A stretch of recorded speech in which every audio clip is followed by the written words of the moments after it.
Welcome to Contemporary American History. I'm Professor Turchison. I know a lot of people think history is just facts. It's just information about the past, but not me. I mean, I hold history very sacred. Sacred. The way the farmer looks at the earth and he holds it sacred. The way a Christian takes the Bible and he holds it sacred. The way a lot of people hold their marriage sacred. Now, can someone tell me... What is an American? We were taught very directly what it means to be an American. Well, I didn't know you wanted to get involved with the discussion, Mr. Helper.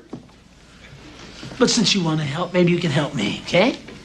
What is an American? An informed patriotism is what we want. And are we doing a good enough job teaching our children what America is and what she represents? Hey, Professor, take it easy, will you?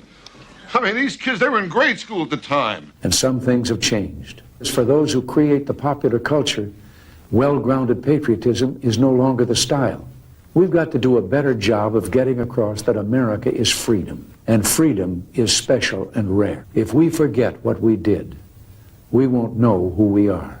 I'm warning of an eradication of the American memory that could result ultimately in an erosion of the American spirit. Let's start with some basics. What is an American? Say it! Say it! All right, I'll say it. An American holds the foundational American belief that self-government is possible and opens the door to greater prosperity for each of us. It doesn't guarantee it, it opens the door to it. Take it apart! An American therefore has faith in the American dream, thus articulated, and keeps his or her end of the covenant that it entails. And that makes it more than a dream. It makes it a promise. And he uses his American liberty to pursue the dream and the blessings of liberty that are held out in promise for the faithful and responsible citizens who will sacrifice to obtain them. Good answer. Good answer. I like the way you think. I'm going to be watching you. Who will fight and die if necessary to protect his God-given right to hold this faith in liberty, to keep this covenant and pursue this dream, the dream of the promised returns of the blessings of liberty. His just deserts, equity in the biblical sense. And children, if your parents haven't been teaching you what it means to be an American, let them know and nail them on it. That would be a very American thing to do. Well, good teacher. He really seems to care. Hey, Nance, what a terrible dream.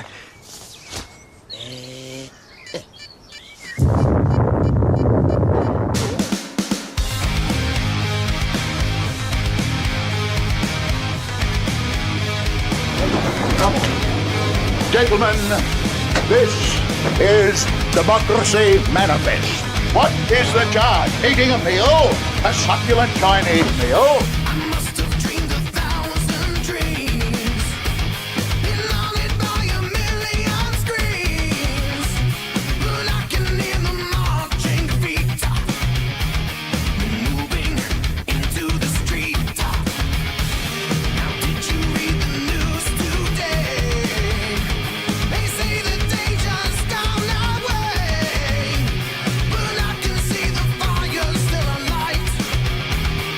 Burning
As early as 1928, the communists declared that the racial differences among our people constituted the weakest and most vulnerable point in our social fabric.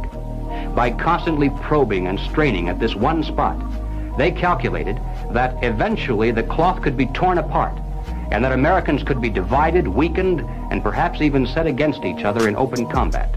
The average American, they say, soft and decadent. He'll become paralyzed with fear and panic. He'll run away and hide and do nothing to interfere as they strike at the community's power centers. Any all-out revolution must create a state of crisis wherein almost all of the male population would be forced to remain in their homes because of its affluence. It has waxed soft. The motive force behind its life drive is its endless pursuit of prestige, conspicuous consumption, and sensual pleasure. After the stage is properly set, America could be brought to her knees in 90 days. Ladies and gentlemen, the organization behind these preparations has almost unlimited financial resources. Our enemies are deadly serious about their task, and it's nothing short of national suicide for us to continue to ignore their plans and their progress. The strategy calls for the quiet conversion of our government. They have one and only one solution for all problems. More government, and then more and more until it's total government. In 1943, the following directive was issued from party headquarters. It read, "When certain obstructionists become too irritating, label them after suitable build-ups as fascist. Label them as fascist or Nazi or anti-Semitic, and use the prestige of anti-fascist and tolerance organizations to discredit them. In the public mind, constantly associate those who oppose us with those names which already have a bad smell. The association will, after enough repetition, become fact in the public mind."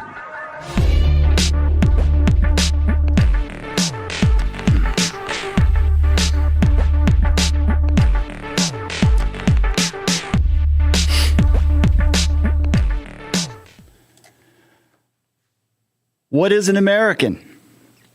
Say it. Well, it's not merely a passport holder. It's not a partisan. It's not a Republican or a Democrat. It's not a consumer of rights with no duties. An American is a steward of a covenant, one framed in the language of enlightenment, liberty, and restrained by the higher law of God. Our founders didn't build a theocracy.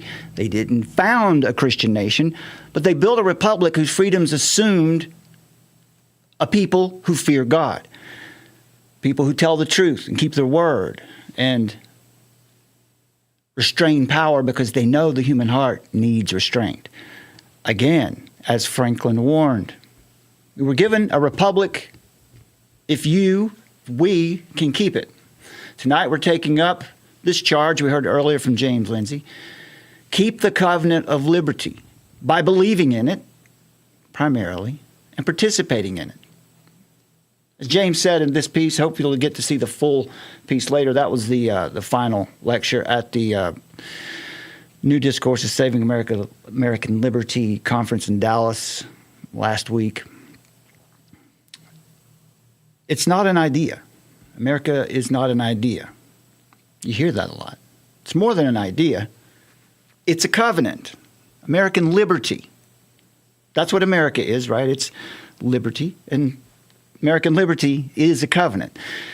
And so it means more than slogans. It means recovering the metaphysical foundation that makes liberty possible at all.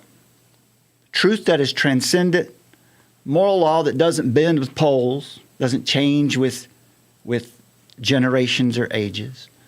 Rights that don't vanish when the majority grows impatient.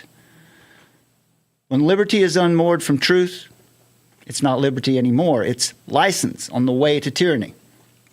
Psalm 11:3 says, if the foundations be destroyed, what can the righteous do? Return to them. Keep it. So here's our plea to friends and allies in this fight. Resist the progressive urge on the left and on the right to reframe America.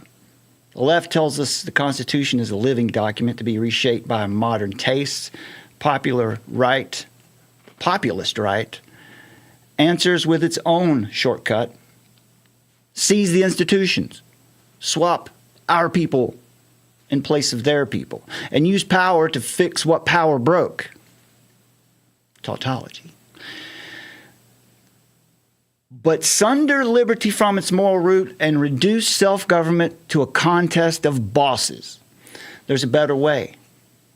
The American way. And it sounds a lot like the biblical way.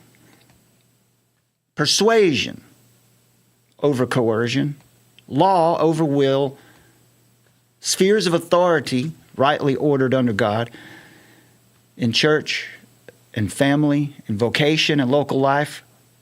We work our corner of the vineyard. It goes from the bottom up. We preach, teach, reason, and build, like Paul in Athens, without mounting a military campaign to conquer Rome. And that's not retreat. Don't get it twisted. That's faithfulness. It's how free people sustain a free polity. So in this episode, we're going to draw some crucial lines. We'll distinguish a term we're using here called vineyard faithfulness. We're working our corner of the vineyard from the bottom up. That's dominion as stewardship under Christ.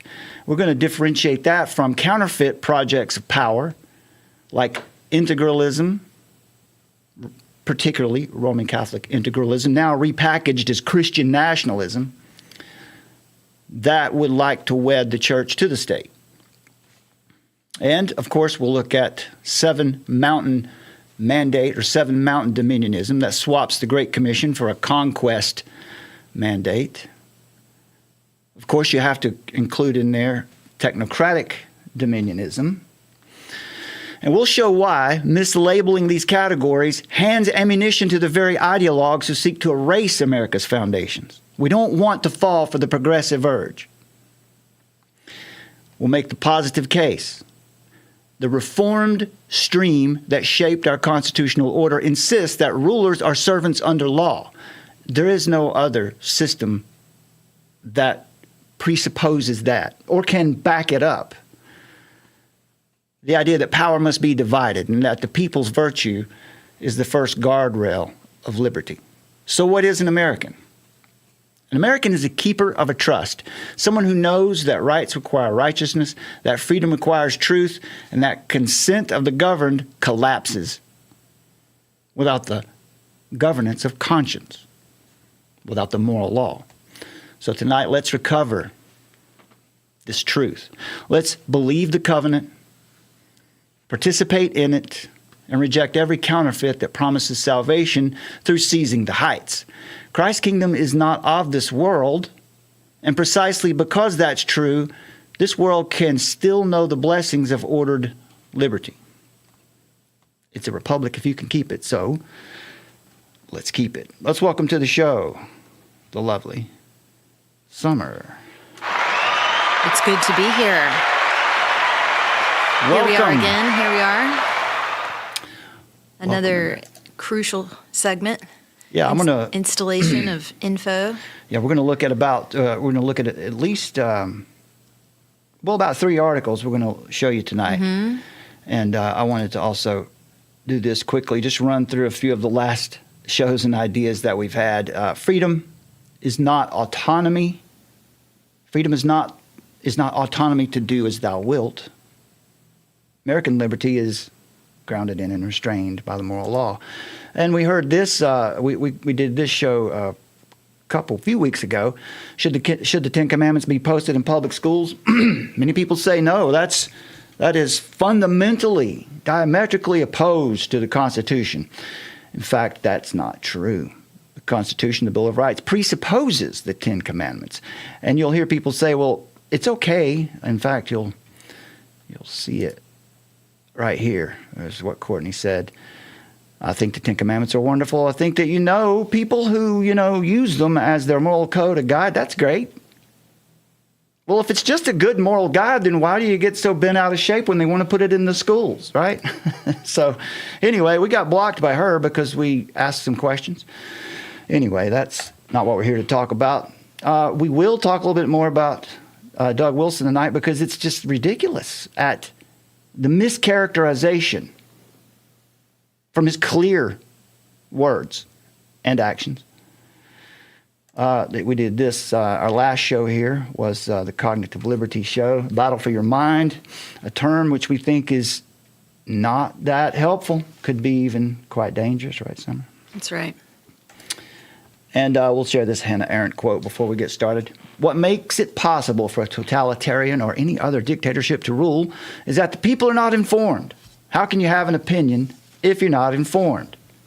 If everybody always lies to you, the consequence is not that you believe the lies, but rather that nobody believes anything any longer, right? There you go. So question everything, they say. Well, that's terrible advice. You should seek truth. But this idea that we can't believe anything anymore, that's a disease. Goes on to say, and a people that no longer can believe anything cannot make up its mind. It is deprived not only of its capacity to act, but also of its capacity to think and judge. And with such a people, you can then do what you please. Yes, they want to create doubt in people's minds. They want to create doubt in people's minds, and they want to make the truth limp along so much that people feel uncertain. Yeah. Can they even trust what they thought that they knew? And reframing our reality quite literally. That's the idea, right? When you get people to question everything, and it's true. I've heard Tucker Carlson say this a few times. After 2020, you've heard a lot of people say this. I don't know what to believe anymore. Well, that's there are things you can believe. It's like they're all baby truthers out there. It's like the mainstream has become baby truthers. It's YouTube circa 2012, 2014, It 2015. is. Yeah. And that's exactly what they want. The powers that be want that as a destabilization tool. Indeed. Okay, let's take a look. By the way, if you'd like to support us, if you want to participate in the show tonight, you can use that. I'm going to show you right here. You can use this little. It's not there. I can get it up there. It's this. There you go. That little. You can use that little QR code there, or just go to armorup.live, and if you make a small donation there, you can get your comment right up here on the screen. Super chats are up as long as YouTube lets us have them. You can do that too. But if you want to get it on the screen, use that little link right there. All right, let's jump over in here to what we have for you. Big shout out to Wayne. Wayne. Wayne Down Under is with us. Wayne Good to J. see you, brother. Wayne J knows all about, gentlemen, this is Democracy Manifest. That's right. What's the charge? A succulent Chinese Eating meal. a succulent Chinese meal? Wayne knows all about that. That was from 1991. I love that. I only discovered that a couple weeks ago. We discovered that. I believe that was in the UK, wasn't it? That's Australia. Oh, was it? Yeah.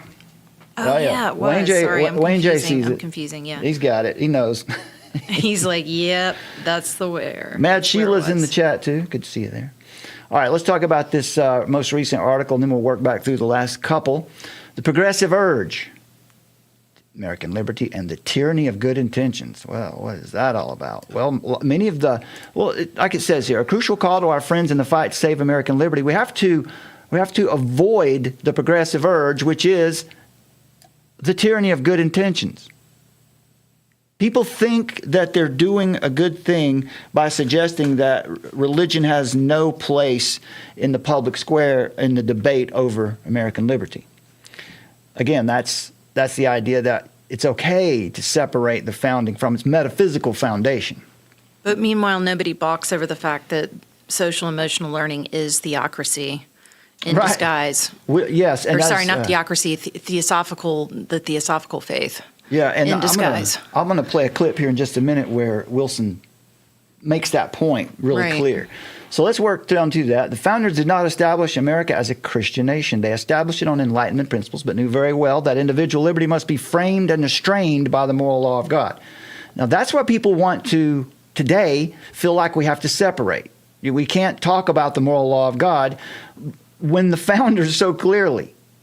The moral law of God is the source. It's the ground and foundation of unalienable rights. Without that, there are no unalienable rights. Man is the highest authority. American liberty was unambiguously rooted in transcendent authority, so we must never lose this foundation, or tyranny will be the result. It's not possible. It will. it will happen. It's necessary. That's what will come of it. So this article is really talking about being careful to make distinctions. And Summer's written recently, too, about these categories of types of dominionism and Roman Catholic integralism. Many of our peers defending American liberty are advocating implicitly or explicitly for a new constitutional republic or some restated version of American liberty. And we feel a strong sense of duty to warn against such a temptation. Why? Because the end will be far worse than the first. All right, the temptation to reframe the republic is definitely not a new thing. But it's our position, and we believe it was the founders' explicit intent, that a people responsible to govern themselves must never abandon nor squander the covenant of liberty they've inherited. And you heard James Lindsay express it very well, that covenant has to be believed and acted on. And it's a conditional promise. A covenant is I'll talk more about, I'll define covenant for you here in just a bit. I wanted to make sure we did that tonight too, to make sure people understand we're not conflating God's eternal covenant with this temporal covenant of liberty. We'll clarify that for you in a bit. So the point here is we must never hand our inheritance over for reframing or allow it to be scrapped for a do-over. There's Franklin's quote once again.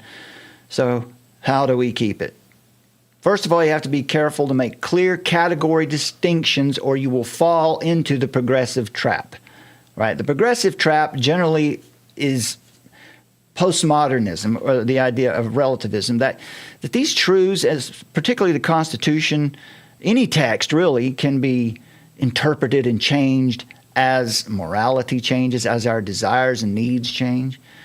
Well, 3 categories from this particular article, and there'll be another, at least another category in another article we'll look at here that Summer's written.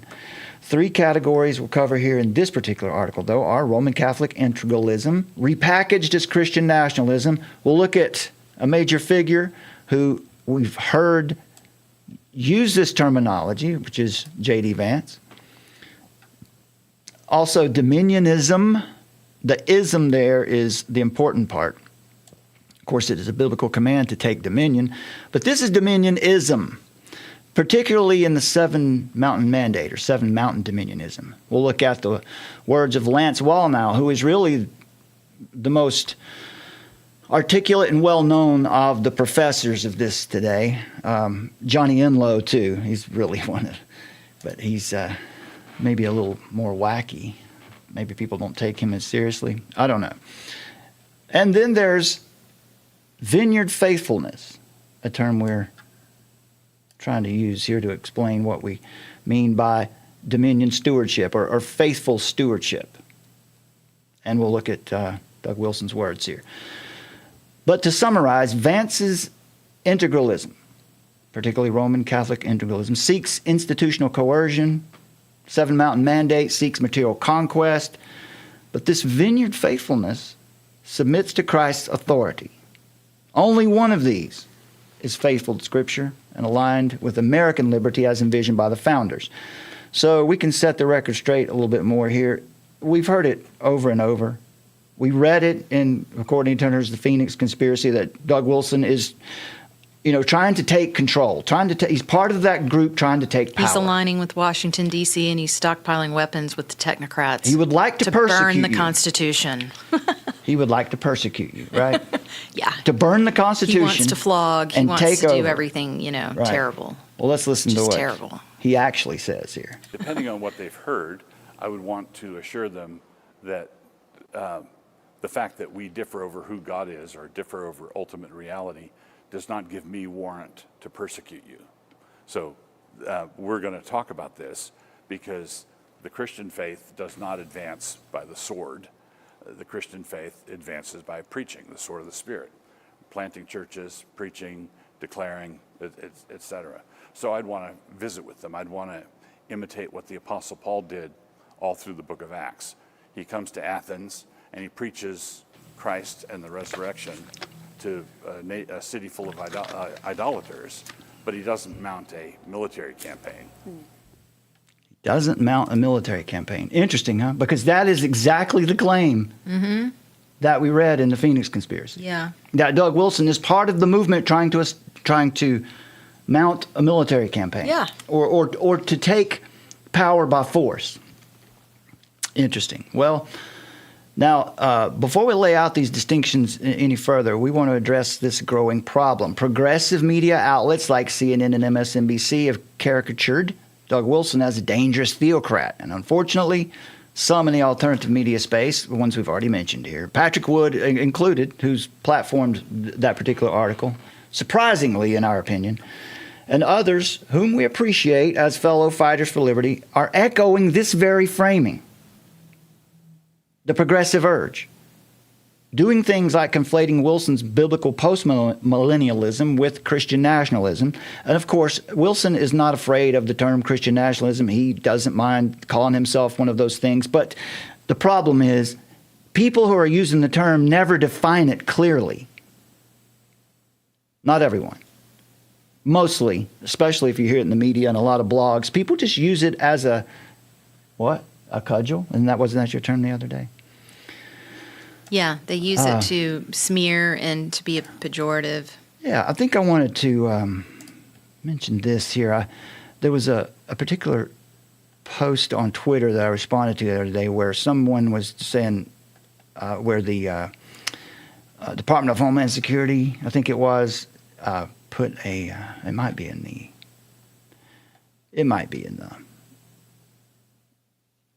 what do you call it, the bookmarks, but I'll just, I can look for it here because it should be in these right here. Yeah, here we go. Yeah, we'll show you a clip from J.D. Vance in here in just a minute. Oh, there it is. Okay, from Waterboy out here on Twitter. Check this out. So all it was Homeland Security posted this, "Pray without ceasing." And he said, "This is Christian nationalism." Wow. Okay. You see how the term is being used, right? Anytime someone says something that they have an emotional reaction to, there is no argument here. There's just a claim. How is good advice Christian nationalism? So they're saying that when Homeland Security, when anybody in the government says anything about praying, well, that's Christian nationalism. Right. Except for the fact that Congress has elected a chaplain and has opened each legislative session with prayer since the first Congress in 1789. So I guess it's always been Christian nationalism. In April 2019, Judicial Review even upheld the constitutionality of this practice in a unanimous decision. That's 2019. Senate does the same thing. They have the same setup. The First Amendment, right? We're talking about the Establishment Clause, which is the thing everyone refers to when they say, well, there's a separation of church and state. Well, Congress shall make no law respecting an establishment of religion, is what the Establishment Clause says. But it also goes to the Free Exercise Clause, or prohibit the free exercise thereof of anyone who expresses their religion. These clauses are complementary. They prohibit state-imposed religion while simultaneously affirming an individual's right to worship and express faith openly, even, and I would say especially, in civic settings, the public square, in government. So Homeland Security didn't establish a religion or prohibit anyone from the free exercise of theirs in their tweet. This is just an emotional impulse, just a knee-jerk, spasm. The covenant of American liberty we've inherited was established by the founders, which I've said over and over. Enlightenment principles of individual liberty grounded and restrained by the moral law of God. That's not a spooky progressive buzzword. That's just America. So, okay. Yeah, and again, it's just so silly that they're trying to act like the technocratic takeover is ultimately an evil Christian theocracy, because it's not going to be that at all. It's going to be something entirely different. That's not where all of this is headed. And so it's just completely asinine, in my opinion, to sit there and argue that that's the big threat, is that it's going to be people taking us into, some sort of Handmaid's Tale. Now, and to be perfectly clear, there are those people out there who are arguing for that call themselves Reformed Christians, that might call themselves Presbyterian or something, who are arguing for that for biblical law to become Right, but that's so national. fringe, and and that's probably a CIA, operation. Corey Mailer, And he's so it's so out there. He must be. There's no power behind that movement, though. There's no encroaching power. Yeah, let me get rid of this little line So here. I mean, there we go. Yeah. So yeah, and we showed you the comments of Corey Mailer. Just if you don't know, it's a sliver of people. It's not the real threat right now.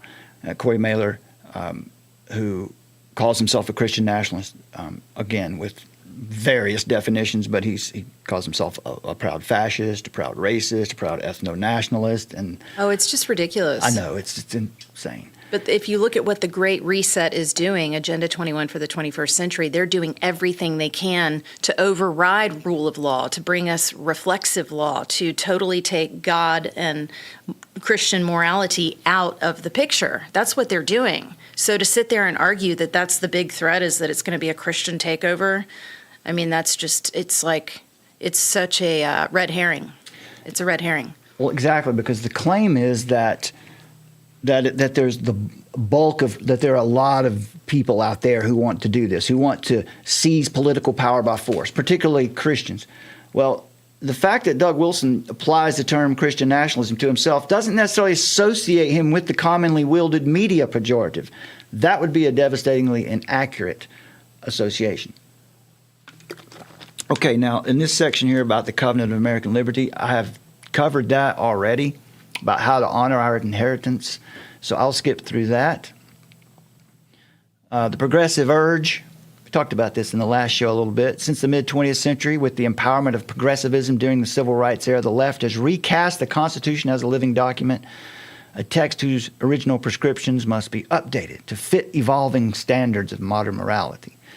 This was the so-called New Left, right? Insisting that America's foundations must be malleable to their utopian project. And then Barack Obama gave the game away in the Audacity of Hope, where he declared implicit in the Constitution structure is the very idea of ordered liberty was a rejection of absolute truth. There you go. The necessary result of all progressivism is rejection of truth, particularly the unchanging standard upon which the founders built American liberty. But here is the key warning for all of those who we're on the same side of this fight to save American liberty. The progressive urge is not limited to advocates of socialism. You see it on the right today. Listen to what J.D. Vance says here. I tend to think that we should seize the institutions of the left and turn them against the left, right? We need like a de-Bathification program, but like a de-wokeification program. All right, so we'll stop there because I played this in the last show, but the point here mainly is seize the institutions of the left and turn them against the left. That's not American liberty. That is coercion, right? This is, I'll just read what I got down here. He goes on to compare the left when they're in power and have control of the institutions. He compares that to Saddam Hussein's Iraq. And in doing this, he reveals his real urge, his real framework, which is purge, repopulate, and rule. That's the same authoritarian logic deployed by the left. The only thing is different is that it's our people who will be in charge, whatever that means. So that's not liberty rightly ordered under God's law. That is integralism repackaged, seizing the institutions by fiat, subordinating the state to one faction, bypassing checks and balances. All right. So here's another comment here. This is one of the categories that we want to make clear. It's not a term that they're using. We're just using it to help make a clear category, right? What is it that we should be doing? Work in our corner of the vineyard, or should we be trying to seize power? So Wilson clearly stated position and in his ministry show the opposite of much that is said about him as if it were true. And his vision of dominion is one of vineyard faithfulness, not authoritarian conquest. So these same bloggers who we keep mentioning over and over who never respond to this, it just sits there in her article and people keep clapping and applauding for it and saying, yay, but it's false. It's just false. And that's fine. You can block us on Twitter and go out there and pretend like you're telling the truth, but you're not. Yeah. You're lying. You may not mean to be lying, but it's false. Your information is not accurate. Bloggers, authors, and public speakers must not assume these progressive definitions of Christian nationalism. Instead, you need to be careful to accurately represent all positions. That's what is not being done today. To miscategorize, in this case, Wilson, alongside, now Summer's written about this in several different pieces. I'm just repeating what she said here. To miscategorize Wilson's position alongside Roman Catholic integralists or Seven Mountain Mandate dominionists or technocratic dominionists, right, is to collapse all the critical distinctions. You're not talking about categories anymore. You're just making accusations that really don't have a clear foundation. And in doing so, when you do this, you hand progressives the very weapon that they need to demonize biblical Christianity itself. So let's listen to this quote here from Wilson, who will give you his position once again on whether or not how we should think about a Christian nation. Other people might say, well, there's a slippery slope with your view that women's rights are just gradually taken away, for example. Sure, but the slippery slope that I'm talking about is the one that we're actually sliding down. So the thing you don't think they're sliding down your slippery slope? No, I don't. Now, I do believe, let's put it this way. I do believe that there have been instantiations of Christianity in politics that have gone very badly. You know, like what? Spanish Inquisition, or okay. You know, there are things like that I think, okay, that's no good, and we should never do that again. I'm an advocate of Christendom, but the first Christendom had some warts. That had some things that we don't ever want to do again. So there are slippery slopes on the Christian side of things, and I think we should guard against those things. But right now, that's not anywhere close to being our central problem. How about that last statement there? Now, that's what I wanted to focus in on. He said, right now, that is not anywhere near being close to our central problem. This idea of Christian nationalism, this is just a media boogeyman, a progressive buzzword that doesn't really have any substance. It's like what the left does with Project 2025. Exactly. You know, it's like instead of getting you to look at Agenda 21 and Agenda 21 for the 21st century or Agenda 2030, they're going to throw in this Project 2025 and everybody's supposed to go over there and go, oh my gosh, this is what's happening. You know, it's just totally... It's propaganda. Exactly. That's all it is. No doubt. Yeah. I mean, it is. And it still works like propaganda when people on our side use it uncritically. They're just repeating the propaganda. Well, it makes them look like either, shills in the system or grifters or just incredibly ignorant, but they're towing the party line for MSNBC and The Atlantic and Mother Jones and CNN. And I was saying that since we brought this whole point up, about biblical Christianity being conflated with dominionism weeks ago. And I said, this whole argument sounds exactly like it would come out of CNN and MSNBC. We've got that on record. And then lo and behold, 2-3 weeks later, this interview on CNN comes up and they're basically asserting the exact same bullet points. I mean, it's textbook. It's like, it's propaganda. And her article came out quite a bit. Well, maybe a month or more or two before the CNN interview. No, it was about a month. About a month, but yeah, that's right. So then it wasn't that long ago. But her sources, which were linked in the article, were these.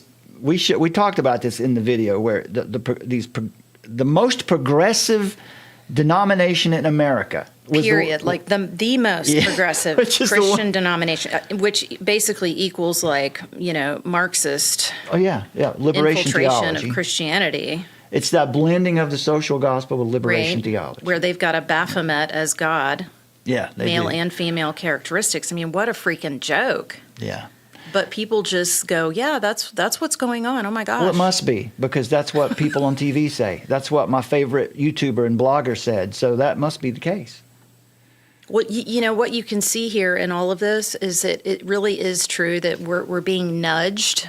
It's like we're being they are manufacturing consent by getting everybody to be spooked by all these little categories that they're supposed to get spooked about, and they're literally nudging us into compliance. It's the manufactured consent, and that's what they're doing. Yep, that's a good call. So let's just back that up, what you've just said there, with some more statements. Wilson flatly rejects coercive Christendom. His vision of dominion is gospel-centered and with the sword of the Spirit, not the sword of coercive dominance. So let's listen to this quote.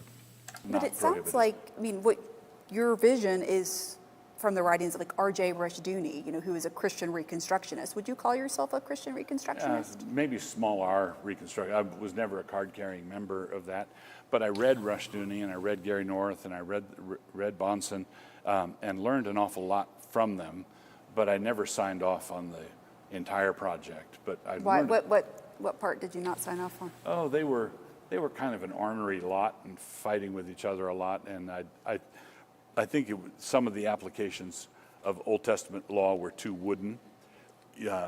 So I think that you have to budget for the fact that Christ came and transformed the world.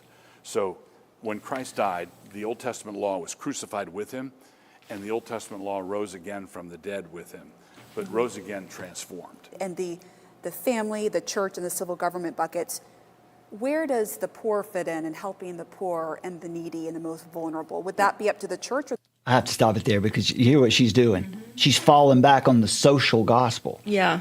Helping the poor is a function of being regenerated. Mm-hmm. You do that because that's the Holy Spirit working through you. You have a new desire, and one of your new desires is to help people and to witness. So, but anyway, it's just funny to hear that social gospel, that liberation theology come out of her mouth right here. But he says something right here which is very important, which he lays down the concept of sphere sovereignty here. The civil government. It'd be up to families and the church, and I would say as a final safety net, the civil government. Okay. Because I know R.J. Rushdoony, in many ways, he thought the church should take on that role. Yes, but for example, in the Old Testament, the civil government, the gleaning laws, for example, where you left part of your field for the poor to glean and get sustenance. That's the sort of thing that the civil government could say, we want you to do that. And you basically think the civil government should stay out of the business of the family unit that you see as its own sort of enterprise. The family is the ministry of health, education, and welfare. The church is the ministry of grace and peace, or the ministry of word and sacrament. And the civil government is the ministry of justice. There it is. How about that? So this is the idea of sphere sovereignty. This is something that Abraham Kuyper formulated. He from Scripture, from an exegesis of Scripture, just said this is what we see in Scripture. It's like the doctrine of the Trinity. This is what we see. This is what's clearly there. The family has authority over the ministry of health, education, and welfare. The church has authority over the ministry of grace and peace, or more particularly, word and sacrament. And the civil government has authority over justice. This is very clearly seen in Scripture. By the way, as we slide through here, make sure you check out these articles on our Substack here, Slaying Leviathan, where the concept of sphere sovereignty or spheres of sovereignty, this is just, as you said, like the family is one, the civil government is one, the church is one. So there's biblical precedent and application of these concepts. And then, the Seven Mountain Mandate came in and, right, this is the and confusion. Distorted it. Right. So they're able to sort of draw these loose connections in the same way that they were wanting to say that the New Apostolic Reformation is just like Reformed theology. That like they're doing that just because the words sort of fit. That was in that wasn't in Courtney's article. That came from one of her sources. That's right. Yeah. But that's what they count on is they'll take terms and then say, oh yeah, see, they come from the same thing. But anybody that's actually properly educated would understand that those have you can't explain it in that way. In other words, so there's very much a deliberate effort to define things that otherwise would not be paired together. Exactly. So and we'll actually break that down and make it more clear right now, in fact, which is coming up here. All right. Critics from progressive media, certain evangelical bloggers and influencers paint Wilson as if he were plotting a theocratic takeover, but his own words undercut the caricature. He distinguishes clearly between biblical postmillennialism and authoritarian distortions. I've got there's actually a right here. Where is my footnote? I've got a footnote here for this, so I won't get into the postmillennial and premillennial right now. But you can, in our article, you can go right here to this footnote, and you can learn about all that. I don't know why that thing's popping up. It should have opened the footnote. But anyway, I'll just briefly say, many times people say that this idea of postmillennialism, which is the false form of postmillennialism, is found in the Seven Mountain Mandate. Mm-hmm. That's the idea of immanentizing the eschaton, bringing heaven to earth so that Jesus can then return. It's up to us to prepare the stage.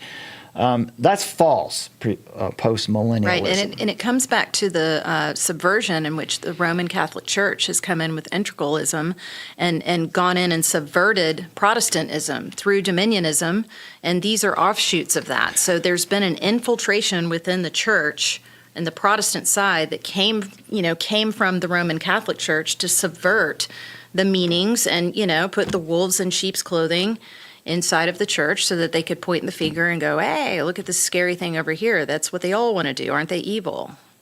Yeah, exactly. So to anyone who evaluates the evidence fairly, Wilson's position, while we can debate it intramurally in the church, is obviously not a call for seizing the institutions of power, as you heard from Vance, this has been falsely presented by media mockingbirds, progressive Christian influencers, and bloggers. Once again, I won't meant to say it again because it's like it's just clear now what's going on, and the fact that we're just shut out of that debate, and that's unfortunate. It's really unfortunate because there's a lot of good that's being done over there. That all we're trying to do is help sharpen the arguments. That's really all this is. Anyway. All right, so we move on here. So Summer has included here some links once again to this article, Apocalypse Engineered, Gospel According to Silicon Valley, and Peter Thiel's Machine Gospel, just to show you that we're aware of those things, and we have how opinions. Dominionism has been rebranded with Peter Thiel, and the Silicon Valley version of Christianity. So check out those, and those were written back in June, July. I think the people that they really should be concerned about joining forces with Peter Thiel would be the Seven Mountain Mandate people. Right. Well, that's certainly everybody in the White House that's around Trump is all of the Seven Mountain Mandate people. The dominionism people. That's what they are. Yeah. And they're definitely it's a heretical version that calls itself Christian. Sorry about that. It's a heretical version that calls itself Christian. These are nominal Christians. Indeed. It's a different religion. It's it's there to be deceptive. So. Okay, so now finally, let's make our final distinction here. We've shown you Roman Catholic integralism, or the idea that J.D. Vance espoused there of seizing the institutions. It was purge, repopulate, and rule with our people. All right, and we just showed you more of Wilson's position. Now here's the kingdom now, or the Seven Mountain Mandate dominionism. To understand the project of false dominionism, or like Bethel Redding. Yeah, they all sort of take this on. Yeah. So we can refer, in this case, you could refer to Johnny Enlow for sure. He's all over the place. You can see him on any prophecy update show. He'll show up there usually. And in this case, we'll look at Lance Wallnau, one of the most important imposed. I got a typo there. That's my fault. One of the most prominent. One of the most prominent proclaimers of this heresy. Seven Mountain Mandate has its theological roots, as Summers already said here, in Kingdom Now theology, emerging from the hyper-charismatic New Apostolic Reformation, on back before that to the Latter Rain movement, This teaching insists that Christians must conquer the 7 mountains, storm the mountains and take them for Jesus, right? And by the 7 mountains, that means the 7 mountains or mountains of culture, which are government, media, education, business, family, arts, and religion.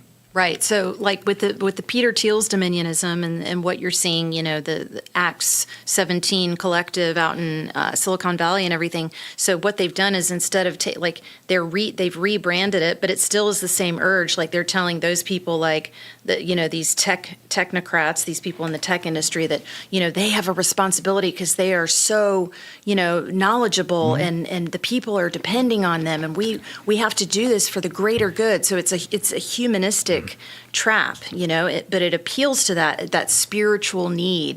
People have this Ecclesiastes 3:11 that God places eternity in your heart. So the powers that be know that you have like a spiritual urge. You need to feel like you're contributing to something larger, and so to fill that, that anyway, it's a distortion, and they've certainly attempted to do that with the Peter Thiel's version of Christianity, or like Andy Stanley.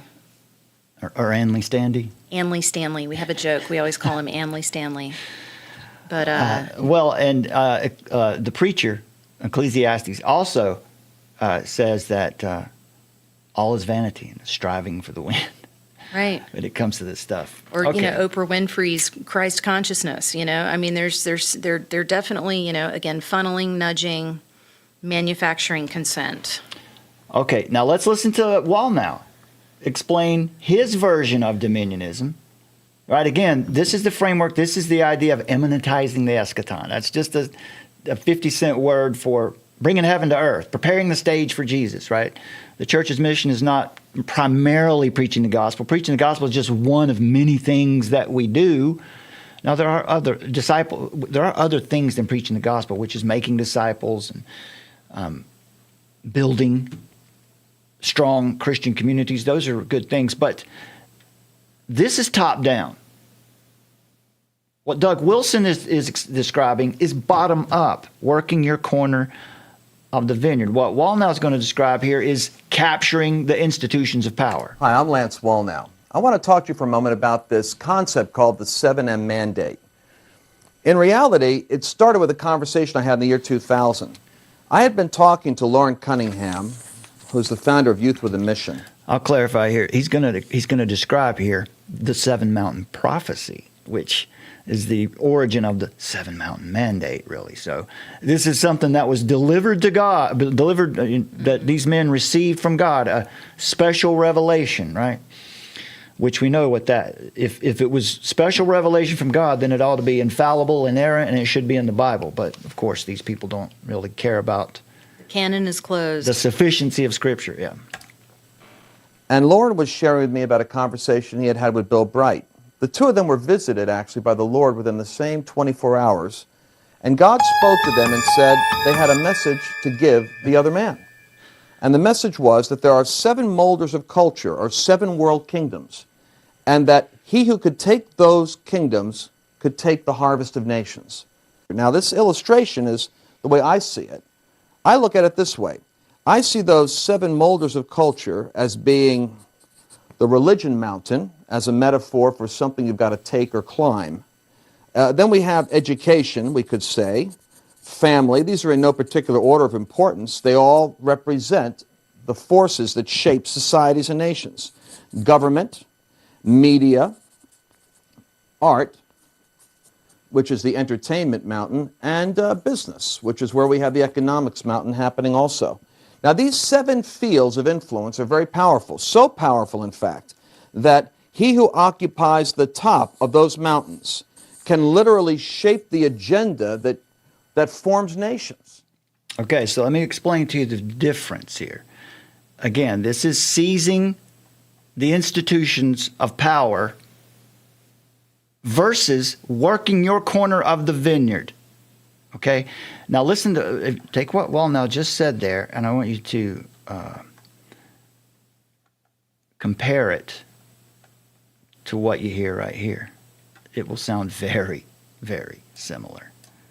I tend to think that we should seize the institutions of the left and turn them against the left, right? We need like a de-Bathification program, but like a de-wokeification program in the United States, right? So like, let me give you a couple examples.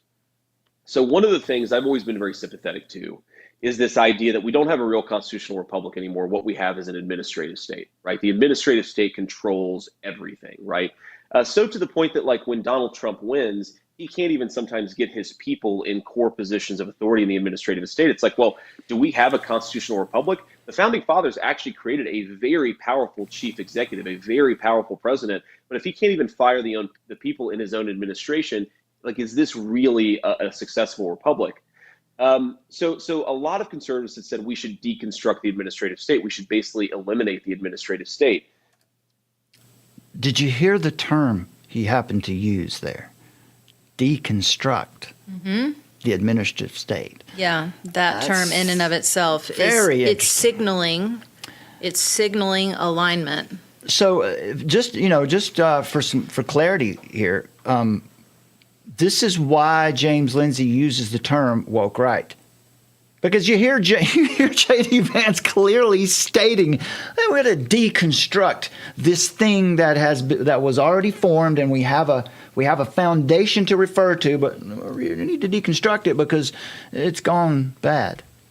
Well, that's a progressive urge, and you got to avoid it. All right, so where are we here? Lance Wellnow. Yeah, so you heard Lance say this: seize the institutions of power. How is that any different than Roman Catholic integralism? I'm sure there's some nominal differences there, but it's really the same idea. Seven Mountains mandate or prophecy flows directly out of Kingdom Now theology, which teaches Christ's reign is to be established on earth by human effort prior to his coming. In practice, that replaces the Great Commission with a conquest mandate. Victory will be measured by political dominance and cultural control, not by faithful witness or gospel transformation. So at its root, what Wallnow is teaching, which is in great alignment with what Vance is teaching and what's coming out of the technocratic dominionism too. It's heretical eschatology, an attempt, again, to immanentize the eschaton, to bring heaven down by storming the mountains of culture. Wilson argues for a slow, spirit-driven growth of gospel fruit, as it's described in Scripture.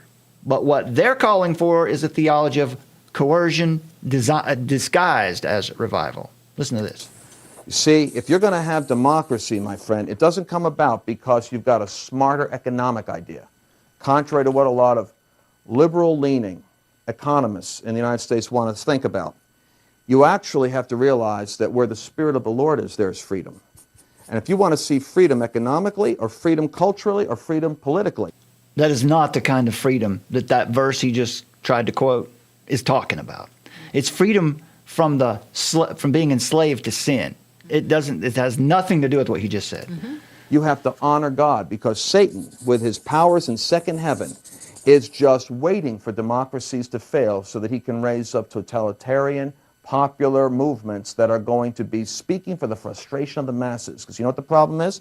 The elites that are at the top of these mountains right now are selfish. What they've got is a system for prosperity.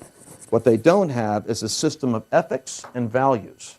They do not have a kingdom value system. So we need to force those ethics. We need to force collectivism, in other words.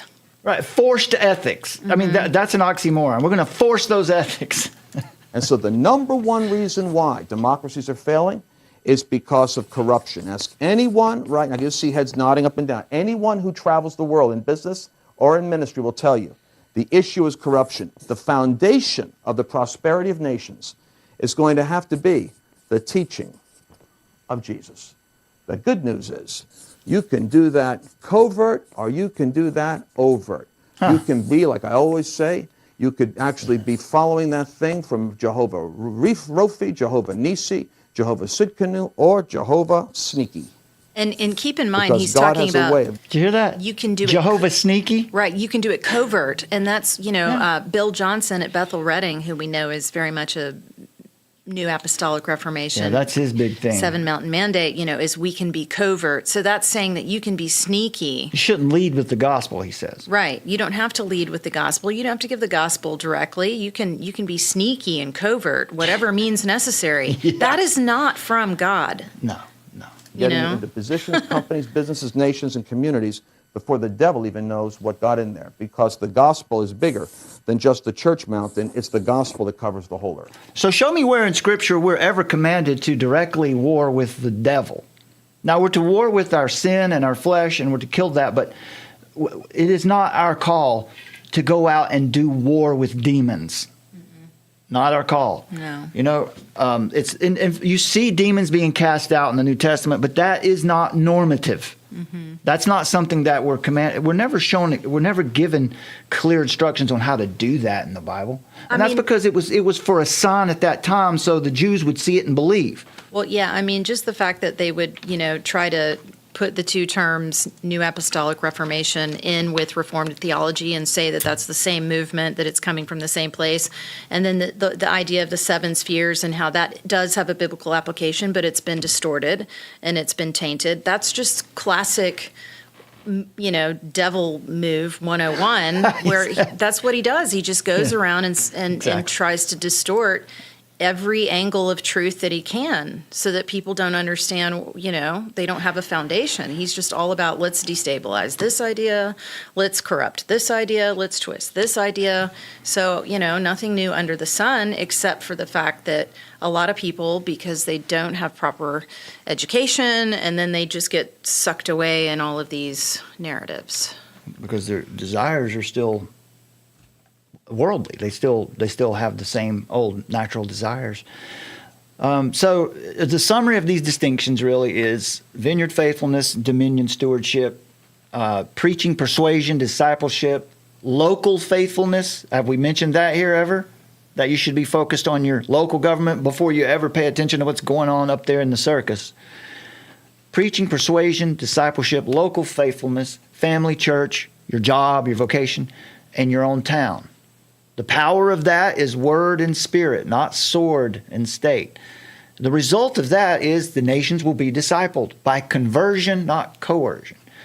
And the integralism repackaged today as Christian nationalism, again, sees the institutions, defy checks and balances. You heard J.D. Vance say it there. Put our people in power. Purge, repopulate, and rule. The result of that is necessarily authoritarian populism, where liberty will be sacrificed for institutional control. And then finally, this Seven Mountain Mandate, gobbledygook, climbing institutional mountains, capturing their peaks for Christ so Christ can then return. The result of that kingdom now is the kingdom now heresy, where conquest is dressed up like Christianity. Only one of those models aligns with the biblical vision. All right, why does this matter? Because when critics collapse these categories, as we have said, for instance, integralism, forms of dominionism, and conflated in there with biblical reformed faithfulness, they hand progressives the narrative that they want. And that narrative that they want and that they love to use, which you heard the CNN interviewer trying to catch Doug out on the whole time, that serious Christians are theocrats plotting a coup. And so then you see that stuff start to appear in bloggers and influencers and YouTubers from our own side of the fence. But in reality, the Reformed tradition was one of the elements that birthed constitutional liberty, not calls for theocracy. John Witherspoon, signer of the Declaration, taught that rulers are servants under law, not divine monarchs. That's Romans 13, 1 through 4. Civil rulers are not sovereign in themselves. They're accountable servants under God's higher law. And when you separate our metaphysical foundation from the founding of America, then you no longer have that. Then the civil rulers become the highest authority, and you're in trouble. Samuel Rutherford's Lex Rex argued that no man is above law. That's a principle carried into the Constitution, repeated in Deuteronomy 17, 18 through 20. Even kings are bound under God's law. No human authority stands above it. The Constitution's checks and balances echo Reformed theology's doctrine of human sin and the need to restrain power. All people, including rulers, are corrupted by sin. So power must be divided, balanced, and restrained. So once again, make it clear for anyone who's confused about what it is that we're actually trying to say here. The founders did not establish America as a Christian nation. They established it on Enlightenment principles, framed, grounded in, restrained by the moral law of God. So liberty in America is unambiguously rooted in God's transcendent authority. That's our covenant. Our covenant, the covenant of American liberty, was established by the founders, and then it's inherited by us, and it's our duty to keep it. That means something is required of us, as James Lindsay said. Very well. So if progressivism is one of our arch enemies, then we can't afford to stumble into its traps. The call for a new republic, or to separate liberty from God's moral law, or keep the Ten Commandments out of the schools, not a good argument. I used to make that argument. I don't anymore, because it's not a good argument. But when you separate those things, you're falling into the progressive urge. The Constitution and founding documents are not inerrant scripture themselves. See, we're not trying to establish a civil religion. That's what we get charged with. You're creating a civil religion. No, the person who wants to separate the metaphysical foundation from the Constitution or from the founding documents, they're the ones who are necessarily creating a civil religion that has no God. The state becomes the God. That's just the conclusion of that argument. It's very easy to see that. So you have to be careful about a civil religion. I got some notes here. If we allow liberty to be defined by mere common sense, in other words, it's grounded in man's ability to reason, then we're inviting the enshrinement of a civil religion. If American liberty is to be defined as a covenant, we have to be careful to not kick aside that metaphysical covenant. Again, if the foundations be destroyed, what can the righteous do? Now, the big point here is this. I wanted to talk a bit about covenant just for a second. But we'll show these just for a second here. It won't take, but I just want to make sure that everybody understands that when we talk about this covenant of liberty, we need to talk about covenant in the biblical sense first. God's eternal covenant in Scripture is covenant. A covenant is a binding relationship established by God with his people. It's sealed with promises and obligations. So the covenant of American liberty mirrors that or reflects that. At the highest level, God's covenant is eternal, grounded in his unchanging character and fulfilled in Christ, Hebrews 13:20. So this covenant, this eternal covenant, secures redemption, reconciliation, and eternal life for all who believe. It's unconditional, upheld by God's faithfulness, not man's. All right. Now, temporal covenants, covenants that are made between people, that are part of God's common grace. Alongside this eternal covenant of grace, the Bible also records temporal, historical covenants, covenants that God made with the earth, with Israel, with nations, with particular men he called from a far country for a purpose, a temporal covenant for a purpose.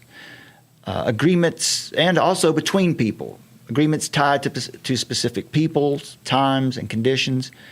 An example would be the Mosaic covenant, blessing for obedience, curse for disobedience in the land, or covenants made between nations and kings.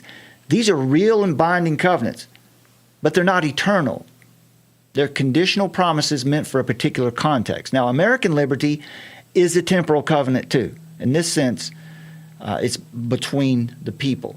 American liberty can be understood as a temporal covenant that the founders established, framing it as a trust to be kept and passed down, an inheritance. It's conditional. Liberty is preserved only if the people keep the covenant by living faithfully under its principles.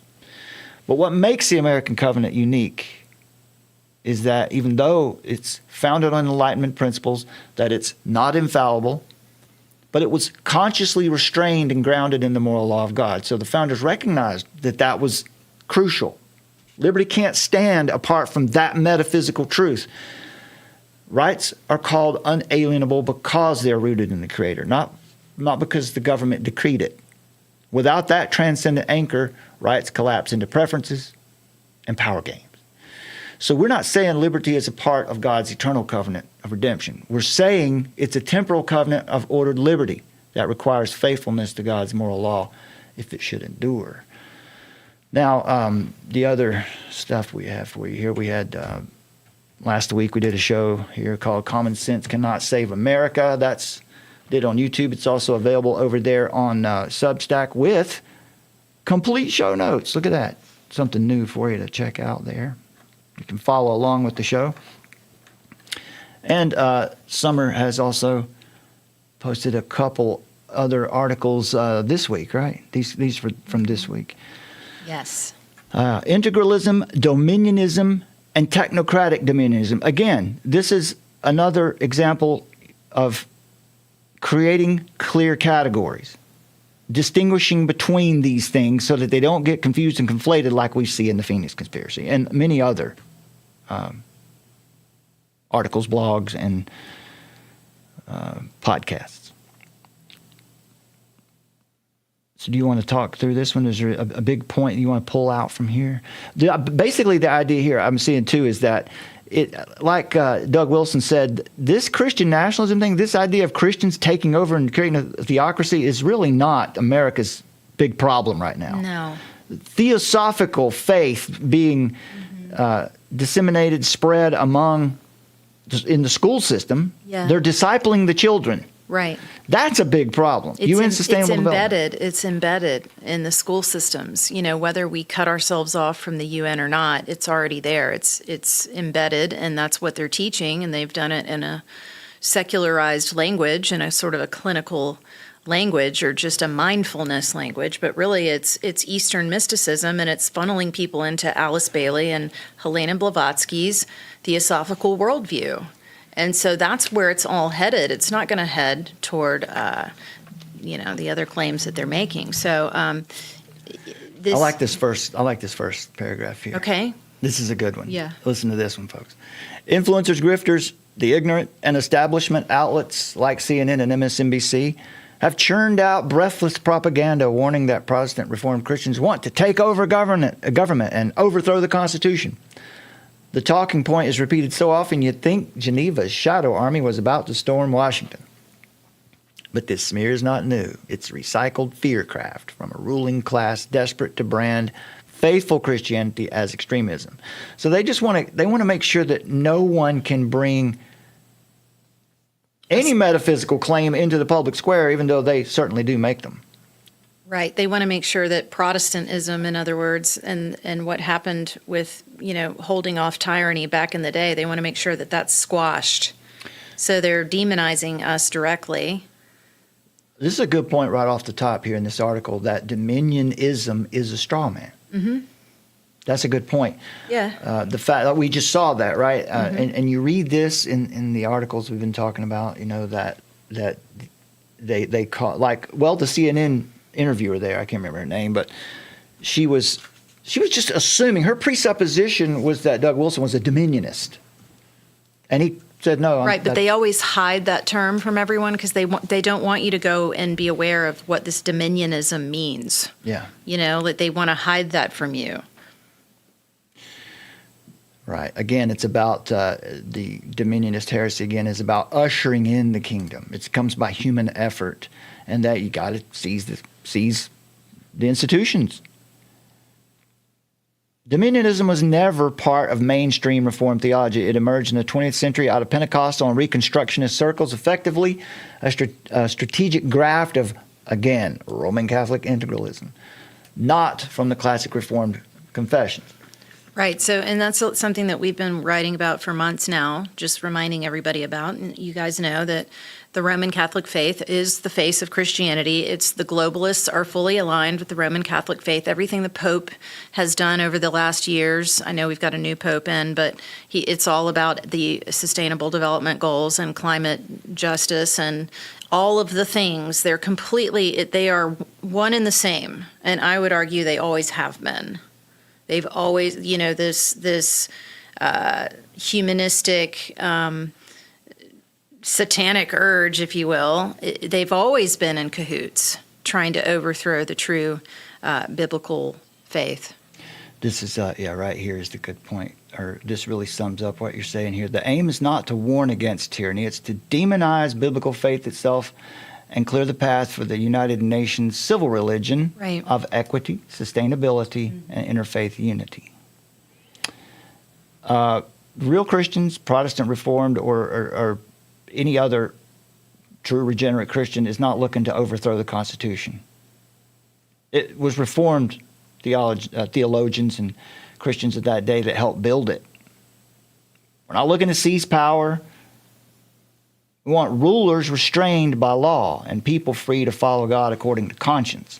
Liberty of conscience, not cognitive liberty. Yeah. That psychological redefinition of liberty. So the real overthrow of liberty is happening in plain sight through technocratic governance, globalist lawfare, and counterfeit religion. The smear against Christians is projection, a tactic to make resistance to tyranny look like tyranny itself. Now, that's a strong point, Summer. Mm-hmm. That one right there is really strong. Yeah. They're literally like, we can't have them holding their own again. We've got to make sure that we go after them and demonize them and make them, scary. Why do they frame Wilson as a tyrant? That's why. To make resistance to tyranny look like tyranny itself. Right. Christians and all who want to preserve our liberty and the republic must not take the bait. We have to expose the lie, cling to the truth, and defend liberty rooted in God's transcendent law, not in man-made propaganda. Again, this section here is more about how Reformed theology, Reformed Christianity was one of the midwives of liberty, certainly not tyranny. More about biblical dominion versus dominionism. It just goes into a little more detail. What we were, this is really good because define your terms. You know, if we're going to have an intelligent discussion about all of these things, we need to define the terms and explain where it is that we're starting from. And to Michael O'Fallon's credit, at the conference in Dallas last week, he did that.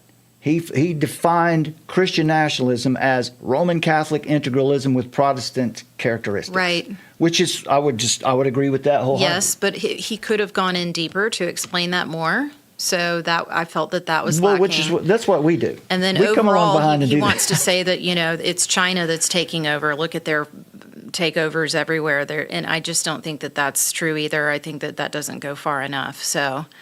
Yeah. We definitely had some critiques of that analysis, but I see what you mean by that. I wasn't sure if I understood it until right now because what you're saying is what that does once again is it puts the enemy way out there. Right.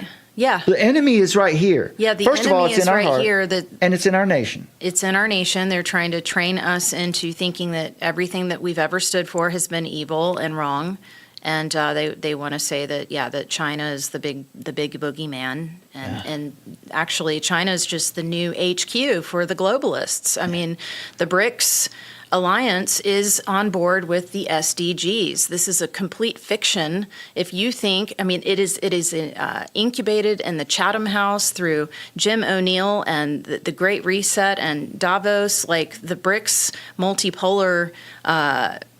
Axis of power is not going to be some overthrow of the old world. It's actually like the 2.0 version.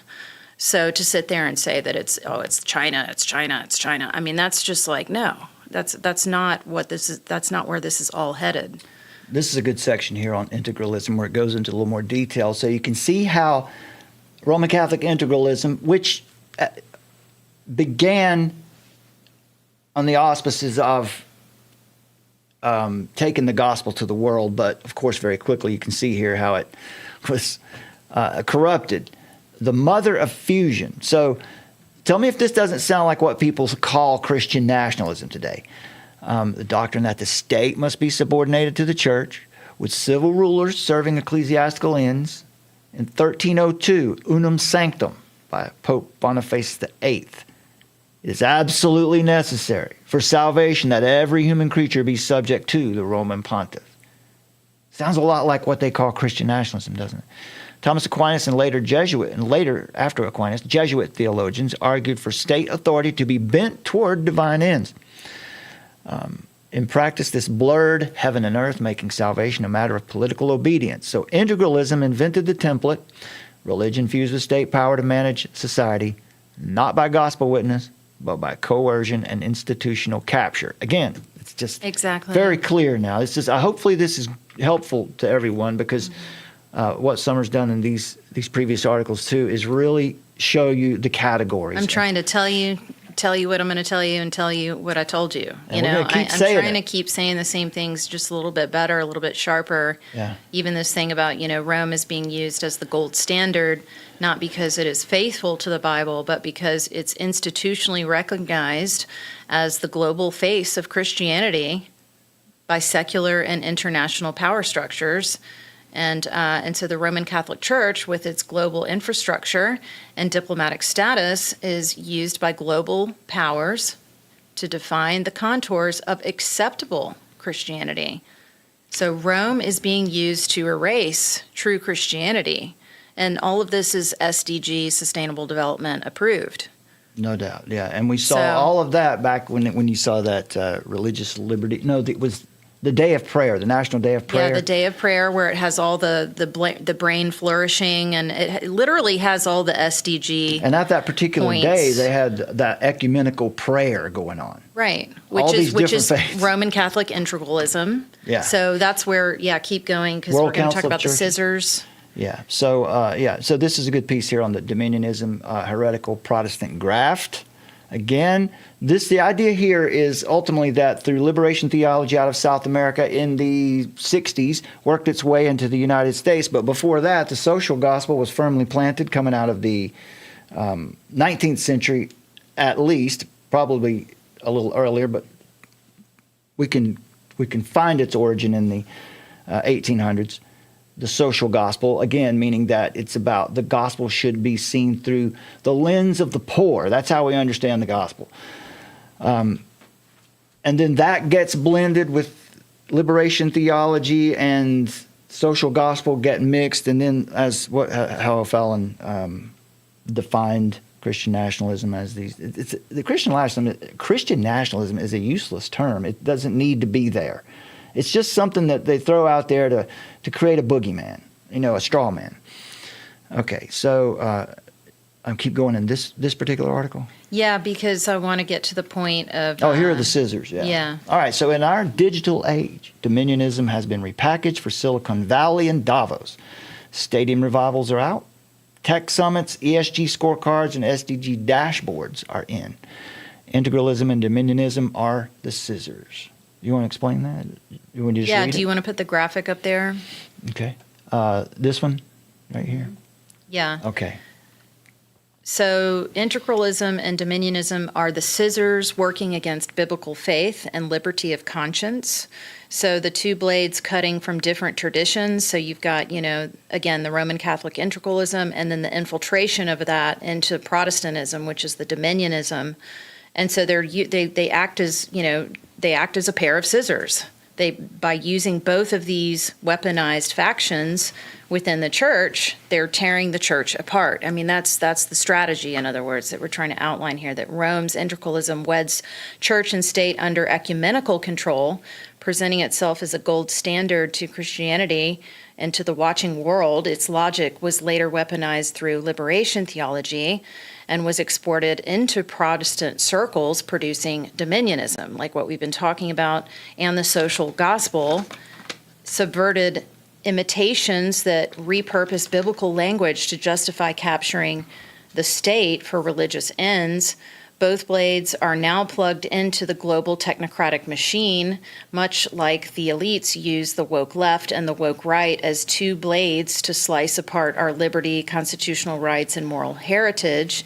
So too, integralism and dominionism work together to cut biblical Christianity and liberty of conscience into pieces. So some of the places, just to give you some tangible examples of what we're talking about, is Silicon Valley revivals. So that would be the Acts 17 Collective and the Epic Church out in California. they dress the Seven Mountain the Seven Mountain Dominionism rhetoric in venture capital suits. So profits are replaced with ethical technologists and investors. And so, for example, also you've got something like the Hollow app, which is Roman Catholic, the Hollow app that's being pushed in the He Gets Us campaign and with the Chosen. Yeah, so then there's that part of the scissor that represents integralism's infiltration into faith tech, advancing interfaith spirituality in lockstep, again, with the UN's Sustainable Development Goals. You've got the Trump's White House Office of Faith uses dominionist language and logic to push SDG-aligned interfaith partnerships, uniting religion and state with global flourishing, brain health, and all of this kind of stuff. And the Abrahamic Accords mirror Rome's integralist push for interfaith ecumenicism and a theological scaffold for global governance. And then as well, you've got the UN and the WEF initiatives explicitly calling for transformative spiritualities and Gaian ethics to undergird climate, gender, and equity policies. That's the inner development goals. Yeah, the inner development goals. There really is such a thing as the inner development goals coming from the United Nations. And even the so-called Religious Liberty Commission thrusts both dominionist and social gospel and integralism together, like cutting apart true liberty of conscience, right? Because they're going to be Brad and I have covered this, that they're going to be telling you what you're allowed to think. That's the whole mission, ultimately, of the Religious Liberty Commission. It's going to be what you're allowed to believe, not that you have the right to believe what you have the right to believe under liberty of conscience. So trying to do these sneaky little workarounds, like the Disrespect for Marriage Act is how we have called it, even though they call it the Respect for Marriage Act, and then they redefine it. Cognitive liberty, which is something that we brought up recently, like we don't need the cognitive liberty because that's actually redefining liberty of conscience, Psychological redefinition. Right. Reframing. So this is no longer about capturing cultural mountains, the Seven Mountain Mandate, one nation at a time. It is about digitalizing morality itself, ESG for corporations, social emotional learning for children, and DEI for healthcare. The web of trust, verifying claims of, getting other people to feel coerced into verifying that you are who you say you are with the web of trust and self-sovereign identity and all of these things. If you're going to be fortunate enough to get this job that we have, on the blockchain, you have to. Right. You have to. They go to this wherever this central. It's not decentralized because everyone goes to the central location to find who they're going to get to do this job. When they say it's decentralized, that's just a total crock. So all of this is marching in lockstep toward a one world theosophical faith enforced through biometric ID and SDG dashboards. So it's all heading toward a theosophical faith under the control of the United Nations Sustainable Development Goals. And so even when you see like all this sort of circus going on around, we're coming out of the WHO and we're going to exit the UN, and it doesn't matter, guys. Like, it's already entrenched into our system, so they can sit there and say that we've exited the WHO, but our system is already in cahoots. Yeah, so that's the progressive urge. Once again, that's the progressive urge. It's these new religious ideas, these new the inner development goals, or just it could just be just plain old on our side of the fence, even people who feel it's necessary to detach the metaphysical truth from our founding. Yeah, and then, so I just really encourage you guys to head over here and read this article for yourself, because, I tried to include other articles that we've written that sort of fleshes this whole thing out. Now, here's another one, too, that we want to make sure we get to in this show, too, is the actual war against God. These terms, we'll just introduce this to you, because this is a good one for you to check out, too. This is how we got here. This is how we got to this point where we're not thinking critically, and the progressive urge, this is how it came about. Casuistry, sophistry, integralism, social gospel, and the Great Reset. In that order. I'll get down to that graphic. Here you go. There it is. So, yeah, you want to explain that one? Yeah, I just I wanted to put together, like, through the halls of time, sort of the chronological ordering of these systems of subversion that have happened. We talk a lot about propaganda and social engineering today, and moral engineering. I've written an article. I wrote one about 6 months ago about navigating the narratives and being right wrongly and telling the truth falsely, and all the different ways in which they manipulate. And it all comes down to, ever since human beings came into being and we were in the garden and Satan said, "Did God really say?" And he just tries to twist truth. So the first violation of the laws of logic, right there, where Satan said to Eve, "Did God really say?" Violating the law of non-contradiction. Yeah. Law of identity and excluded middle, right there. Right. So yeah, Brad, you're pretty great at reading, so you can just blast through it if you want. At its root, the Great Reset is not merely an economic or political project. It is a spiritual rebellion. Its architects envision a utopia and equality apart from God's law, a society with no transcendent anchor, no divine moral order. Put simply, the abolition of all religion and moral constraint. This ambition is not new. It stands on centuries of intellectual maneuvering designed to make rebellion against God appear rational, inevitable, and even moral. So it starts off here, casuistry. Starts off with Jesuit casuistry and the birth of propaganda. Very interesting stuff here, folks. In the 16th and 17th centuries, Jesuit scholars refined a system of moral reasoning known as casuistry. Properly used, casuistry takes a universal moral principle and carefully applies it to a specific case. For example, lying is wrong. But what if lying saves an innocent life? Such reasoning can clarify hard cases. So the idea here really is that rationalism. You can rationalize just about anything. You can rationalize 2 + 2 = 5, but it's not truth. But in the hands of fallen man, casuistry easily drifts into sophistry, another term.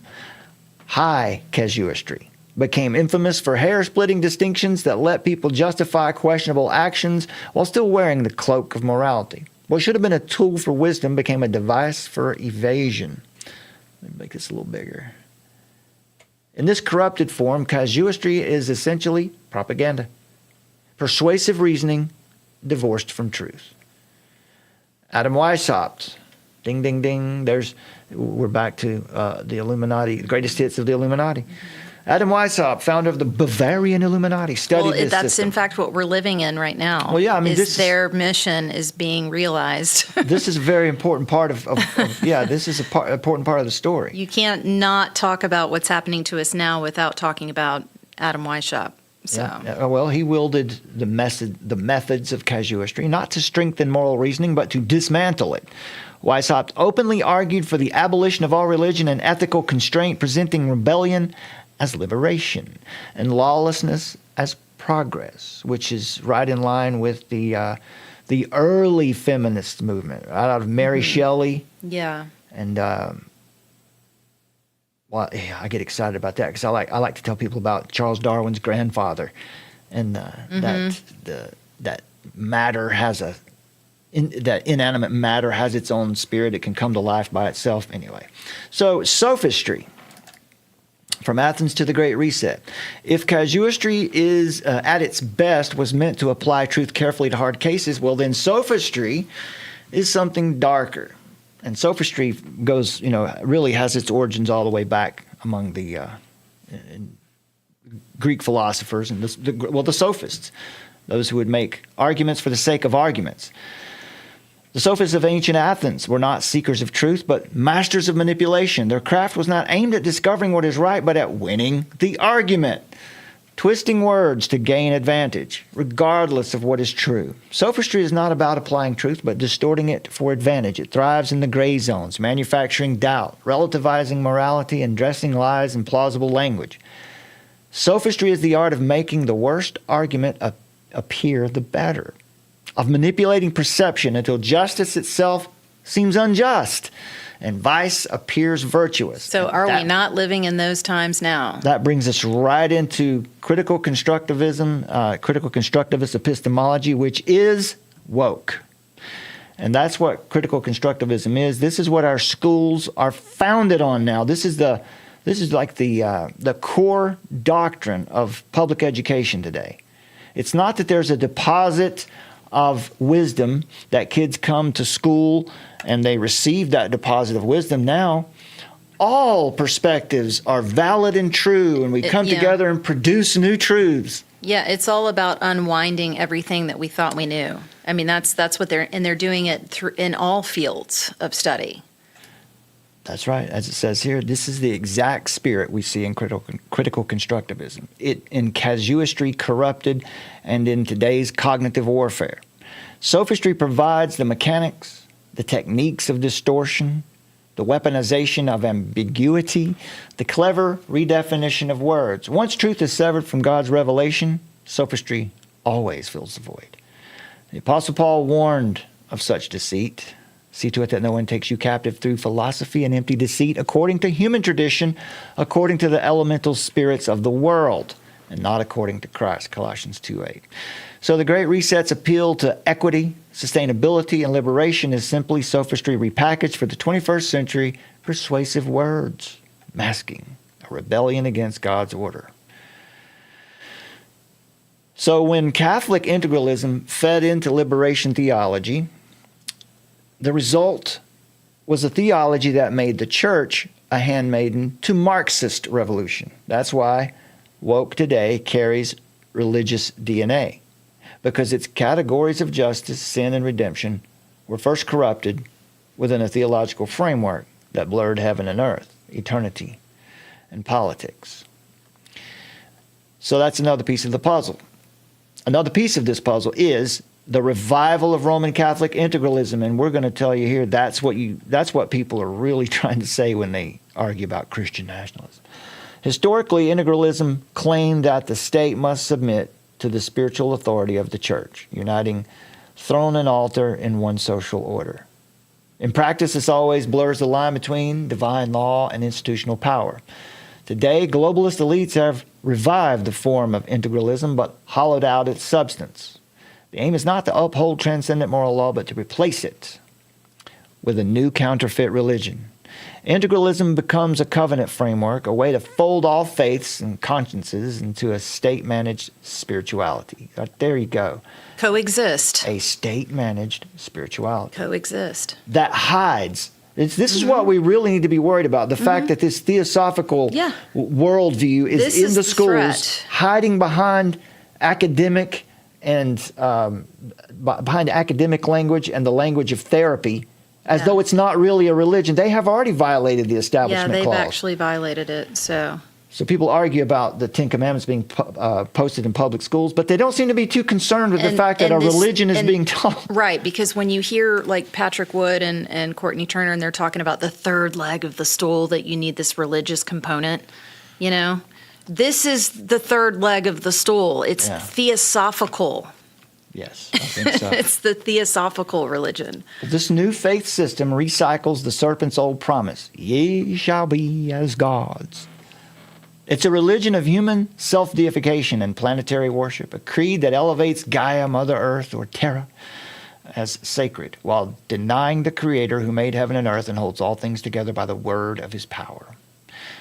The global counterfeit religion of the Great Reset is thus an integralist shell filled with pagan substance. It fuses politics and spirituality into a civil religion designed not to exalt Christ, but to enthrone man, the earth, and ultimately an antichrist system. All right, so we talked about this already, the blending of integralism with the social gospel. It's still important, though. I think we should go through it one more time. Okay. Because it helps, you know, to cement. All right, two faces of the same globalist coin. Roman Catholic integralism and Protestant social gospel may appear to come from different traditions, but both have been captured by the same agenda. Together they serve as ideological instruments for the global order. Again, integralism offers a top-down civil religion in which the state enforces a counterfeit spirituality subordinating biblical Christianity to political power. The social gospel addresses Marxist economics and Christian language, redefining salvation in terms of social equity and activism rather than redemption through Christ. Both movements ultimately force transcendent moral law out of society, replacing it with a counterfeit faith, a ye shall be, as God's religion that enthrones man, deifies the earth, and paves the way for technocratic control. In this way, integralism and the social gospel are not opponents, but collaborators, two wings of the same bird, owned and steered by the globalist elite. Now you can see some more footnotes here on these points down below. A little more detail for you. Tells you more about the history of the social gospel and Roman Catholic integralism and liberation theology. And what we see, again, just to reinforce all of this, is moving away from rule of law and into reflexive law and lawfare. So they want to get rid of anything that has to do with God's law. I mean, it's not heading in the direction of what they say, you know what I mean? This whole narrative. So, yeah, I think at the same time, where you see that at the same time, in the very same moment when they want to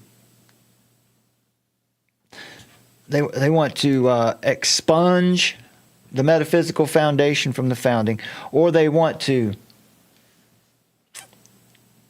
keep Christians out of the debate about American liberty in the public square. At the very same time, they've installed a metaphysical it's right here. Claim. For example, in the schools now, we just mentioned critical constructivism. That's not just a pedagogy or that is as it says in Joe Kinchelo's book. It is a whole world and life view. It's not just part; it's the whole thing. There is no absolute truth, Barack Obama. There is nothing. We'll create it as we go. Well, that's very convenient, isn't it? All right. Yeah, and this piece here talks about from casuistry to critical constructivism, again, which makes that the result a generation trained not to ask what is true, but who controls the narrative. Yeah, that's good stuff. So ultimately, as this article says, the war against God's order, it's the soft war for hard minds, casuistry rebranded, sophistry re-engineered, integralism weaponized, constructivism radicalized, and propaganda upgraded for the neurological age. Its ultimate aim is spiritual, necessarily so. Spiritual in the sense that they're going to ground ultimate reality in some state apparatus. If God's word is truth, John 17:17, and it is, then cognitive warfare is a rebellion against the very possibility of truth. This is just the laws of logic. If Christ is the Logos, the divine reason by which all things hold together, John 1:1-3, then propaganda's goal is to tear the fabric of reality away from its creator. So the Great Reset promises liberation, equality, and sustainability, but underneath it all, underneath that rhetoric, lies the oldest lie in Eden. Did God really say? So from Jesuit sophistry to Harari's, U-Haul Harari's transhumanism, from Weishaupt's Illuminati to NATO's sixth domain of warfare, the pattern is the same. Here it is, folks. Abolish God's law, reject his authority, and enthrone man as his own savior. There you go. Hackable animals. And a lot of people believe that today because they don't have a worldview to argue against it. All right. We shared Colin W.P. Lewis last time. All right. Is that about, I think we're about at the end. Yeah, that's cool. We've been going for quite a while. Yeah, so. These are great. These last three articles, and there's actually a podcast or a show in there too. But these last three articles, the progressive urge, which is what we're focused on in great part tonight, and then there's this article here about also integralism, dominionism, technocratic dominionism. These first two articles are going to give you categories so you can define what you're really seeing. You can understand it, and you don't have to just take everyone's word for it. And then this one, the actual war against God, shows how logically we got to the point where people can't think straight. Why is there a great reset? Because people don't know how to fight against it. So good job, Summer. That's good stuff. That's a really good collection of logical truths and grounded in biblical reality. And I hope that that's going to be helpful for everyone. Here's some more of you can see the list of articles that we've got for you here on Substack. Lots of interesting stuff. How about this? Faces of Death, the Madness of the Godless Mind. That's where we're talking about antinatalism. These people who believe humans shouldn't even reproduce anymore. Lots of interesting stuff here for you, folks. So, yeah, please cut over there. And if you can, if you don't mind, just give the articles a like if you can, because that does really help the algorithm. Whenever we get like several likes on an article, it tends to go do a lot better. That's just how it works. Yeah, it snowballs. So if you don't mind, and by the way, if you're watching this on YouTube, or over on Twitter, or wherever, Rumble, especially over here on YouTube, hit the thumbs up if you don't mind. Or leave us a comment. Hit the thumbs down. I don't care. It's fine with me. But just hit something. And leave us a comment. And let us know what you think about all this. Challenge us if you think we're crazy. Think we're talking out our rear ends or something. Let us know. We want to hear from you. Especially if you've been inspired or blessed by this in some way. Let us know. And if you'd like to support us, you can. You can find those links in the description. So to leave you tonight, I want to ask, what is an American? What is the progressive urge? The progressive urge is a temptation to seize power by any means necessary, to capture institutions, to replace liberty with control, to impose order from the top down. Whether it wears the mask of the radical left, the authoritarian right, Roman Catholic integralism, Seven Mountain Mandate, or technocratic dominionism for that matter, it's always the same story: purge, repopulate, and rule. That's not liberty rightly ordered under God. That's Babel, rebuilt in our image. So what then is an American? Hopefully by now you know, because we've really beat you over the head with it. An American is one who knows that liberty is not a gift of the state, but an inheritance from God. Our founders understood this. They never intended for us to separate the metaphysical foundation from the founding. They declared liberty unalienable, not because it was convenient, but because it was grounded in the transcendent moral law. A republic if you can keep it. To keep it means to keep the covenant, to live in truth, virtue, and responsibility before God. You can't be free any other way. So we stand at a crossroads. One road leads deeper into this progressive urge, again, to separate from our metaphysical foundation. Institutional capture, authoritarian shortcuts, and the tyranny of good intentions. The other road calls us back to our inheritance, to recover liberty by recovering its foundation in God's blessing.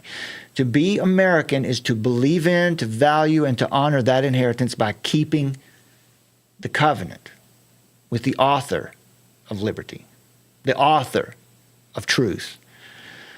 So let's resist the urge to seize the mountains. And instead, let's tend the vineyard.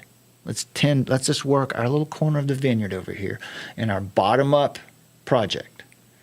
Let's join together in the real work of saving American liberty, not by conquest, but by faithfulness, by discipling the nations, by honoring Christ, the King of Kings, who alone is truth and gives freedom. So that's all we've got, son. Big shout out to Mo in the chat. Mo Griff, thanks for being there, man. Yeah. Wayne J. from Down Under. Mad Sheila, good to see you folks out there tonight. Folks, thanks for being with us tonight. If you can support us, we sure could use your help. You can find links in the description. Definitely pray for us. Please. And check us out over on X, because we stream live on X, we stream live on Rumble. We try to anyway. Most of the time it works. Anyway, we appreciate you. God bless you. We'll see you again next time. See you next time, guys. God bless you. Seek ye the truth, and the truth will make you free, and nothing else will do it. Jesus Christ has never lied to anybody. Why won't you listen to him? And man will either worship the one true God, or man will worship a lie. You must stay away from people who will not document as fact what they put in their articles. That's why my broadcast scares the hell out of socialists. That's why I was named as the most dangerous radio host in America, because I shoot documented facts which cannot be refuted. That's what's dangerous. Don't spread a rumor. Spread the truth. Document it. Prove it. Make it irrefutable, and you too will become dangerous. It's time to speak out. Speak out. Speak out. Tweet it, blog it, Facebook it. Shout it out to your neighbors and tell everyone you know. You see, what happens when you broadcast the truth is you piss everybody off. Faith is resistance.